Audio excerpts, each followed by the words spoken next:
Hello everyone, ಇವತ್ತು ಮಧ್ಯಾಹ್ನ ಮೇಲೆ ಬ್ಲಾಗ್ ಸ್ಟಾರ್ಟ್ ಮಾಡ್ತಾ ಇದ್ದೀನಿ. ಇವತ್ತು ಬೇಗ ಕ್ಲಾಸ್ ಮುಗಿಸ್ಕೊಂಡು ಫ್ರೈಡೇ ಸ್ಯಾಟರ್ಡೇ ಸಂಡೇ ಹಾಲಿಡೇ ಇತ್ತಂಗೆ ಬಸ್ಸು ಫುಲ್ಲು ರಶ್ ಆಗುತ್ತೆ ಅಂತ ಗೊತ್ತಿತ್ತು. ಹಂಗಾಗಿ ಮಧ್ಯಾಹ್ನಕ್ಕೆ ಬಿಟ್ಟು ಕ್ಲಾಸ್ ಬಿಟ್ಟು ಮನೆಗೆ ಓಡಿ ಬಂದುಬಿಟ್ಟು ಮನೆಗೆ ಬರ್ತಾ ಬರ್ತಾ ಕೃಷ್ಣನಗರ ಬರ್ತಾ ಇದ್ದಂಗೆ ವೆದರ್ ಮತ್ತು ಸಖತ್ ಕೂಲ್ ಆಗ್ತಾ ಇತ್ತು. ಆ ಕಡೆ ಯಾಕಪ್ಪ ಈ ವೆದರ್ ಇಲ್ಲ ಅಂತ ನೋಡ್ಕೊಂಡು ಬರ್ತಾ ಇದ್ದೆ. ಹಾಗೆ ಮನೆಗೆ ಬಂದ ತಕ್ಷಣ ನಮ್ಮ ನಾಯನ ಜೊತೆ ಆಡ್ಲತ್ತಂಗೆ ತುಂಬ ದಿನ ಆಗಿಬಿಟ್ಟು ಮನೆಗೆ ಬರ್ದೇ ಒಂದು ವರ್ಷ ಫೀಲ್ ಥರ ಆಗ್ತಾಯಿತ್ತು.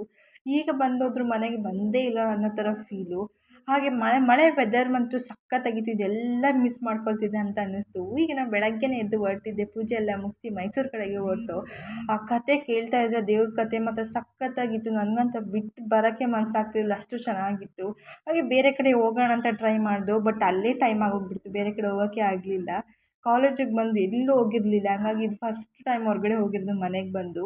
ಹಾಗೆ ಮತ್ತು ಈ ಮಂಗ ಕ್ಯೂಟಾಗಿ ಆಡ್ತಾ ಇತ್ತು. ನಂಗೆ ವೀಡಿಯೋ ಮಾಡೋಕ್ಕೂ ಸಹ ಭಯ ಆಗ್ತಿತ್ತು, ಎಲ್ಲಿ ಮೊಬೈಲ್ ಕಿತ್ಕೊಬಿಡುತ್ತೆ ಅಂತ ಹೇಳಿ. ಹಾಗೆ ಮತ್ತೆ ಇವತ್ತು ರಜೆ ಮುಗಿತಲ್ಲಪ್ಪ ಅಂತ ಒಂದು ಕಡೆ ಬೇಜಾರಾಗ್ತುಂಟು. ಇನ್ನು ಯಾವಾಗ ರಜೆ ಉಂಟು ಅಂತ ಕ್ಯಾಲೆಂಡರ್ ನೋಡೋದೇ ಆಗೋಗ್ಬಿಟ್ಟಿದೆ. ಇನ್ನು ಮನೆಗೆ ಬರೋಂಗಿಲ್ಲ ಅಂತ ಅದು ಬೇಜಾರಾಗ್ತಿದೆ.